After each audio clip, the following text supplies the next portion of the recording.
ఒక వైరస్ మనుషుల మధ్య తిరుగుతోందని తెలిసినప్పుడు భయం మొదలవుతుంది.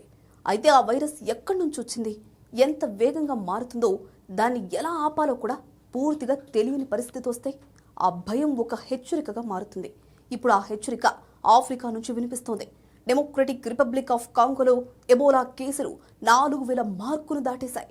అధికారికంగా మేలో ఈ వ్యాప్తిని గుర్తించినప్పటికీ వైరస్ జనవరి నుంచే వ్యాపించుండొచ్చని అధికారులు అనుమానిస్తున్నారు. అంటే ప్రపంచం ఈ మహమ్మారిని గమనించే సమయానికి వైరస్ మాత్రం అప్పటికే ఎన్నో ఏళ్ల తలుపులు తట్టేస్తుండొచ్చు. ఆఫ్రికా సిడిసి ప్రకారం ఆగస్టు మొదటి వారంలోనే కేసులు 4000 దాటాయి. ఇది చరిత్రలో రెండో అతిపెద్ద ఎబోలా వ్యాప్తిగా మారింది.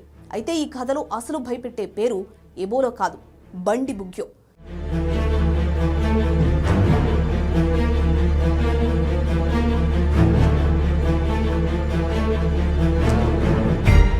ఎబోలా వైరస్ కుటుంబంలోనే ఉన్న బండి బుగ్యో వైరస్ గతంలో కూడా ప్రాణాంతక వ్యాధిని కలిగించింది. గత బండి బుగ్యో వ్యాప్తుల్లో మరణాల రేటు 30 నుంచి 50% వరకు నమోదైంది. ఈ వైరస్ కు ప్రస్తుతం లైసెన్స్ పొందిన వ్యాక్సిన్ లేకపోవడమే మరింత ఆందోళన కలిగించే అంశం. దీన్ని నేరుగా లక్ష్యంగా చేసుకుని పనిచేసే ప్రత్యేక యాంటీవైరల్ చికిత్స కూడా లేదు.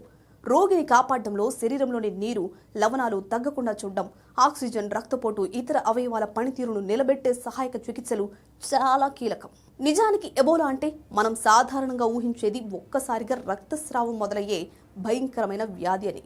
కానీ దాని ప్రయాణం అంత నేరుగా ఉండదు. మొదట జ్వరం రావచ్చు, తీవ్రమైన బలహీనత, తలనొప్పి, కండరాల నొప్పి రావచ్చు. ఆ తర్వాత వాంతులు, విరేచనాలు, కడుపు నొప్పి లాంటి లక్షణాలు కనిపించవచ్చు. తీవ్రమైన దశలో రక్తస్రావం కూడా సంభవించవచ్చు. అందుకే మొదటి లక్షణాలు ఇతర అనారోగ్యాల్లాగే కనిపించడం ఒక పెద్ద సమస్య. ఈసారి కాంగోలో ప్రారంభ దశలో వ్యాధిని గుర్తించడంలో ఆలస్యం కూడా వ్యాప్తికి అవకాశం ఇచ్చిందని WHO వివరించింది. అయితే ఎబోలా గాలిలో తేలుతూ ప్రతి ఒక్కరిని వెతుక్కుంటూ వెళ్లే వైరస్ కాదు. ప్రధానంగా సోకిన వ్యక్తి రక్తం, వాంతులు, విరేచనాలు, ఇతర శరీర ద్రవాలతో ప్రత్యక్ష సంబంధం ద్వారా వ్యాపిస్తుంది. మరణించిన వ్యక్తి శరీరంతో సంబంధం కూడా ప్రమాదకరమే. అందుకే ఎబోలా వ్యాప్తిని ఆపడానికి ఒక వ్యక్తికి వ్యాధి సోకిన వెంటనే అతనితో సన్నిహితంగా ఉన్న ప్రతి ఒక్కరిని గుర్తించడం అత్యంత కీలకమైన విషయం. దీన్నే కాంటాక్ట్ ట్రేసింగ్ అంటారు. కానీ ఇక్కడే ఈసారి మరో పెద్ద సమస్య ఎదురైంది.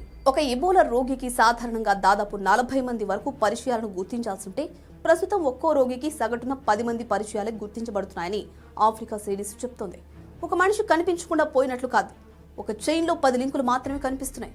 మిగిలిన లింకులు ఎక్కడున్నాయో తెలియకపోతే వైరస్ మాత్రం తన ప్రయాణాన్ని అసలు ఆపదు. అందుకే అధికారులు ఇప్పుడు ఆసుపత్రుల కోసం ఎదురు చూడకుండా ఇంటింటికి వెళ్లి అనుమానిత కేసులన్నింటినీ వెతకాలని నిర్ణయించారు. ముఖ్యంగా ఇటూరి ప్రాంతం ఈ వ్యాప్తికి కేంద్రంగా మారింది. అక్కడే అత్యధిక కేసులు నమోదయ్యాయి. అక్కడి నుంచి north Kivu, south Kivu, Haut Uele ప్రాంతాలకు కూడా ఈ వ్యాధి వ్యాపించింది. ఇప్పటికే యుగాండాలో కూడా బండి బుగ్యో వైరస్ కేసులు నమోదయ్యాయి. ఈ ప్రాంతాల్లో ఘర్షణలు, ప్రజల వలసలు, శరణార్థి శిబిరాలు, బలహీనమైన ఆరోగ్య వ్యవస్థ లాంటివి కలిసి వైరస్ను వెతికి పట్టుకోవడం మరింత కష్టంగా మారుస్తున్నాయి. అయితే ఇప్పుడు ప్రపంచ దృష్టిని ఆకర్షిస్తున్న ఒకే ఒక్క ప్రశ్న ఉంది. అదే, ఈ వైరస్ మారుతోందా? Africa CDC director general Jean Kaseya ఇదే విషయంపై పరిశోధనలు చేయాల్సిన అవసరం ఉందని చెప్పారు.